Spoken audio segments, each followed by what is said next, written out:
Olá, estudantes da terceira série! Nesse vídeo vamos falar sobre reportagem. Objetivos: ler e interpretar trechos de uma reportagem, localizar informações implícitas e explícitas, reconhecendo elementos que compõem uma reportagem, identificar a finalidade do texto e elementos de concordância verbal. Ronaldo, meu intérprete, estará conosco avaliando e interpretando essa reportagem também. E aqui na iconografia, olha o que eu te pergunto. Brincadeira ou trabalho infantil? Quando a diversão vira trabalho infantil? Você já se questionou? Será que tem a ver, não tem a ver? Como que isso funciona? Para descobrir isso, nós vamos analisar a reportagem cujo título, a professora colocou setinhas hoje, ó, bem didático, YouTubers e influenciadores mirins, quando a diversão vira trabalho infantil. Já tinha pensado sobre os YouTubers? Será que vira mesmo trabalho infantil? Quando que uma criança se torna um influenciador? Especialistas lembram que o trabalho infantil artístico precisa ser autorizado pelo juiz. Acompanhamento psicológico também é recomendado. Então aqui nós temos o subtítulo. E aí nós temos aqui embaixo Guilherme Soares, WhatsApp PPG, Twitter, Facebook, 19/6/2020, por Admin Aprendiz. Então a fonte com data, autor e obra de publicação. Por que tudo isso? Além de ver, vigiar as fake news, nós temos que identificar, as partes da reportagem. Te convido à leitura do texto. A presença digital de crianças na internet tem se tornado cada vez mais comum, em atividades que vão além dos atores mirins. Gravar vídeos pode ser uma brincadeira, uma forma de passar o tempo, de fazer atividades durante a quarentena imposta pelo novo coronavírus, mas também pode se configurar como trabalho infantil. Especialistas apontam que quando há obrigação em gravar vídeos, exposição da intimidade da criança e recebimento de produtos enviados por marcas, há relação trabalhista. O trabalho artístico é permitido para menores de 16 anos, apenas com autorização judicial, o que não é uma realidade entre os pequenos YouTubers e influenciadores digitais mirins. Também é recomendado o acompanhamento psicológico. Entre os casos que chegam à justiça, destaque para uma ação civil pública movida pelo Ministério Público de São Paulo, em dezembro de 2018, contra o Google, obrigando a empresa a retirar uma centena de vídeos da plataforma YouTube, por conterem publicidade indireta e abusiva gerada por YouTubers mirins. A ação coletiva pedia providências para que a empresa passasse a respeitar a legislação existente no Brasil referente aos canais de crianças e adolescentes, além de requerer condenação de pagamento de indenização por dano moral coletivo. A ideia inicial da ação ocorreu a partir de denúncias do Instituto Alana. Para Sandra Cavalcante, apesar das medidas tratarem sobre questões importantes da segurança na internet, não enfrenta os problemas do trabalho infantil artístico ou da monetização dos canais. Abre aspas. A empresa atribui toda a responsabilidade aos pais, pois nem mesmo os anunciantes ou demais agentes envolvidos no modelo de negócios são citados. Com isso, ignora que a estrutura e a dinâmica do mercado são também responsáveis por criar a demanda pelo trabalho infantil. É o caso do setor agrícola, por exemplo, que contrata a família e não o trabalhador, pagando por produção. O mesmo ocorre quando há monetização de um canal que contém atuação infantil. Fecha aspas, considera. Atividade 1, nós vamos reler um trecho aqui, ó. YouTubers e influenciadores mirins quando a diversão vira trabalho infantil. Então, a reportagem apresenta uma questão da contemporaneidade que se refere a quê? Então, atualmente, na nossa contemporaneidade, a que isso se refere? A ideia é a seguinte, você vai escolher um colega, vai conversar com o colega antes de responder a questão, para saber se ele sabe distinguir a diversão do trabalho. Combinado?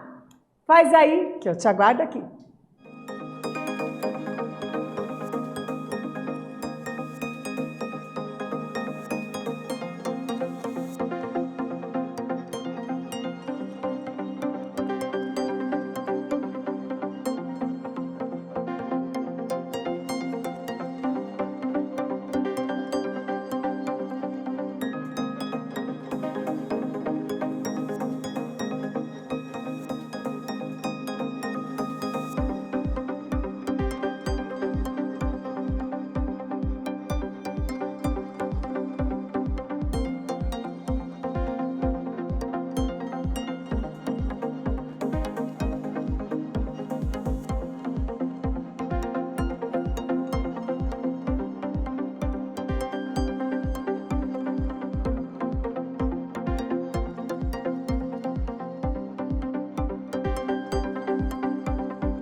Voltei, claro que voltei, gabaritar contigo atividade 1. Então a ideia de você conversar com o colega, saber se ele sabe responder a questão, distinguindo a diversão do trabalho, claro que você deu conta de fazer, não é mesmo? Então a ideia qual que é? A questão são os limites entre a exposição lúdica, ou seja, lúdico significa a brincadeira, a diversão, e a profissional das crianças na internet. Então, ser um youtuber mirim por brincadeira é uma coisa, mas ter a obrigação de gravar, de ficar sempre ali, é muito diferente. Com isso, engatamos já na atividade 2. E olha só o que eu quero que você releia. A empresa atribui toda a responsabilidade aos pais. De quem é essa frase? Como você identifica o interlocutor nesse caso? Faz aí, conversa, que eu já volto.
voltei.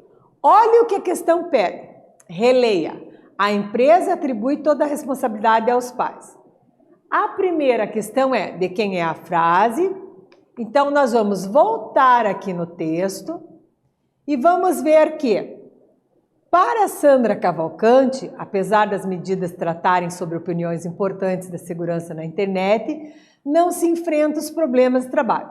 Então, dizia que Sandra Cavalcante tinha esta ideia. Aí, como que ele vai marcar isso? Ele abre aspas e coloca o discurso direto dela. Este sinal aqui, as aspas, denota isso. Observe a fala. A empresa atribui toda a responsabilidade aos pais, pois nem mesmo os anunciantes ou demais agentes envolvidos no modelo de negócio são citados.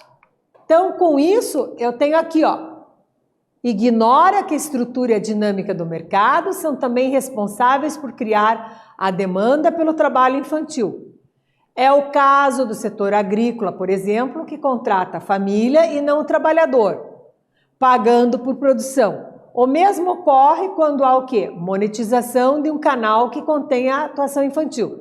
Fecha aspas, né? Monetização é o pagamento, se você tem dúvida no vocabulário. Então, considera. Quem que considera? Faz alusão a quem? A ela mesma, a Sandra Cavalcante. Então, na nossa resposta aqui na atividade 2, o que eu coloco? Que a frase é da Sandra Cavalcante e o que mais? Como que eu identifico o interlocutor? Porque o discurso direto, olha aqui, ó, está entre aspas, ficou fácil de perceber, né? Começa aqui, quando ela fala a empresa atribui, mas eu vinha falando dela, né? Então, segue-se ali o discurso direto dela. Mas, prof, discurso direto não era parágrafo, travessão? Também. Mas, no caso aqui, eu optei por colocar o quê? As aspas. E é uma maneira de eu identificar o discurso direto, que é como eu identifico o interlocutor. Ou seja, interlocutor é a pessoa com a qual eu estou falando. Quando eu estou falando com alguém, você aí é meu interlocutor. A reportagem tem que objetivo? Informar e, ao mesmo tempo, né, ela é maior que o quem? Que a notícia. A diferença entre uma reportagem e uma notícia, o que é? Que a reportagem, pessoal, ela vai aprofundar. De que maneira? Ela pode problematizar uma questão, fazendo como? Trazendo causas, consequências, até mesmo propostas de solução para o problema. Então, o texto de uma reportagem, ele pode ter entrevista, gráfico, imagem, tudo mais que eu achar necessário para quê? Para a proposta de solução, problematização da questão abordada. O texto, claro, preciso, objetivo, segue a norma padrão da língua e pode trazer, por exemplo, a opinião de um especialista a respeito. Ali eu tinha a opinião de quem? Da Sandra, por isso estava entre aspas, vocês bem observaram. Atividade 3. Como é comum nas reportagens, o texto traz o posicionamento de uma especialista. No assunto tratado, a doutora Sandra Cavalcante. Pergunta-se, que importância assume a oração introduzida por pois no trecho referente ao posicionamento da especialista? Então, você vai me dizer qual é a importância do uso desse conectivo aqui. Converse com alguém, faz aí que eu já volto gabaritar contigo, combinado?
Voltei a gabaritar contigo a questão.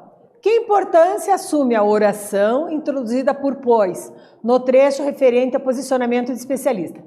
Então, a gente vai localizar aqui o trecho referente à especialista doutora Sandra Cavalcante. Eu tenho aqui entre aspas, a empresa atribui toda a responsabilidade aos pais. Aí olha o conectivo aqui, pois nem mesmo os anunciantes ou demais agentes envolvidos no modelo de negócio são citados. O que eu percebo com isso? O que esse conectivo está fazendo aí? Acertou quem respondeu o quê? É uma oração o quê? Exatamente, é uma oração coordenada. E como eu sei que é uma oração coordenada? Porque ela não depende da oração principal, ela está colocada ao lado. Com que objetivo? Para explicar. Por que ela é uma coordenada sindética? Síndeto significa o quê? Conjunção. Então, ela é sindética explicativa. Por quê? Ela comprova o que é afirmado na oração anterior. Conseguiu perceber, então, o uso do conectivo, né? Uma conjunção coordenativa explicativa. Nós sabemos que as conjunções podem ser de que maneira? Coordenativas ou subordinativas. As coordenativas são de 5 tipos. No caso aqui em questão, a explicativa. Mas eu poderia ter o quê? Aditiva, adversativa, alternativa, conclusiva e explicativa. Como os 5 dedos da mão, são os 5 tipos de orações coordenadas e as conjunções coordenativas. Aqui eu coloquei um QR Code para você saber mais sobre o assunto. Olha que ideia legal. Você mira a câmera do seu celular no meu QR Code e vai aparecer para você o link sobre conjunções coordenativas e conjunções subordinativas. Conjunções fazem que papel? Elas podem unir palavras de mesma função sintática ou períodos em orações, né? E elas estabelecem o quê? Uma relação lógica, um sentido de coesão. Tem um valor semântico e podem ser estudadas separadamente. Eu tenho mais ou menos uns 15 tipos de conjunções. 5 tipos são só das coordenadas explicativas. Você vai ter as conjunções subordinativas também. Quando que eu vou usar uma e quando que eu vou usar outra? Dependendo do período em questão. Se o período for de coordenação, de acordo com a relação de sentido, ou fala ou escreve. Eu vou usar o ou, que é uma conjunção o quê? Alternativa. Nem parou, nem continuou. Eu posso usar uma aditiva. Chegou tarde, porque perdeu o ônibus. O porquê, por exemplo, é uma conjunção explicativa. Dependendo da relação lógica, eu vou usar um determinado tipo de conjunção. Então, quando eu olho um texto, né, eu observo o quê? Vários usos da conjunção. Para além daquelas que nós estamos vendo aqui, eu tenho outras, né? Então, eu posso dizer, o mesmo ocorre quando a monetização de um canal que contém atuação infantil. Ó. Esse que, por exemplo, é um exemplo de conectivo. E eu estou usando no período para ligar orações. Em vários outros momentos eu uso conectivos. Eu posso usar um conectivo aqui, eu posso usar outros conectivos como a ação coletiva, pedir providências para que, dependendo do que eu quiser, eu uso o conectivo. Vai depender da relação lógica de sentido apresentado pelo período composto por coordenação ou por subordinação. Combinado? Entendido? Ótimo. O que aprendemos? Lemos e interpretamos trechos de uma reportagem sobre o quê? Trabalho infantil. Reconhecemos os elementos constitutivos do texto. As possibilidades de marcação do discurso direto, né? No nosso caso aqui, as aspas, pode ser também com travessão. A concordância verbal e o uso de conectivos, que são muito importantes para a escrita de uma reportagem. Neste vídeo falamos sobre reportagem. Espero que vocês tenham gostado e até breve.